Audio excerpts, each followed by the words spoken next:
माझं नाव दिनकर आहे. मी एक मंदिराचा पुजारी आहे. एके दिवशी सकाळची आरती झाल्यानंतर मी मोकळा झालो होतो. तेवढ्यात एक 20 वर्षाचा तरुण आपल्यासोबत साधारण 32 वर्षाची एक बाई घेऊन मंदिरात आला. त्या बाईनं त्यावेळी एक मोठी काळी चादर अंगावर घेतली होती, पण चेहरा तिनं लपवला नव्हता. लोक देवाची आरती करून आपापल्या घरी जात होते.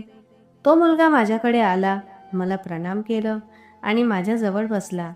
मी त्याला येण्याचं कारण विचारलं तर तो म्हणाला, पुजारीजी, तुम्ही माझं या मुलीसोबत लग्न लावून द्या. त्याचं बोलणं ऐकून मला फार विचित्र वाटलं, कारण ती मुलगी अजिबात दिसत नव्हती. ती तर एक बाईच होती, वयाने त्याच्यापेक्षा खूप मोठी आणि त्याच्या आईसारखी दिसणारी. पण खरं सांगायचं तर ती खूप सुंदर होती. मी त्या मुलाला विचारलं, तू कुठून आलास आणि तुझ्या लग्नात सहभागी होण्यासाठी